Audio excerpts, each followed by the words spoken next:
इस तस्वीर में एक मैसेज है। एक तरफ गाजा और लेबनान पर बमबारी, तबाह होती हजारों जिंदगी, खंडहर बनते जा रहे शहर, और दूसरी तरफ सऊदी अरब की राजधानी रियाद में अरब इस्लामिक शिखर वार्ता। पश्चिम एशिया में कुछ बड़ा होने वाला है। क्या अब नेतन्याहू के खिलाफ अरब देशों का चक्रव्यूह तैयार हो चुका है? क्या ये चक्रव्यूह गाजा और लेबनान पर लगातार बमबारी और 48,000 लोगों की मौत का बदला लेगा? क्या अरब के इस चक्रव्यूह में नेतन्याहू और इजराइल की हार फाइनल है? अरब का चक्रव्यूह कौन चला रहा है? क्या इसकी कमान सऊदी अरब के हाथ में है या फिर लगाम ईरान के हाथों में है? मीटिंग ऐसी रही जिसमें एक साल पहले तक एक दूसरे के कट्टर दुश्मन रहे दोस्त बन चुके हैं। यहां सऊदी अरब की दावत पर सीरिया के राष्ट्रपति बशर अल असद भी पहुंचे। ईरान के उपराष्ट्रपति भी आए। जॉर्डन के किंग से लेकर मिस्र के राष्ट्रपति अब्दुल फतह अल सीसी भी पहुंचे। यहां तुर्की के राष्ट्रपति रेजेप तैयप एर्दोगान की मौजूदगी भी एक मैसेज दे रही है।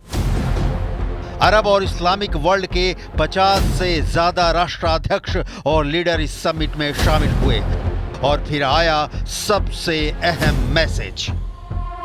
सऊदी अरब के क्राउन प्रिंस मोहम्मद बिन सलमान का इजराइल के खिलाफ सबसे तीखा पैगाम, सबसे कड़वे शब्द, सबसे बड़ी चेतावनी।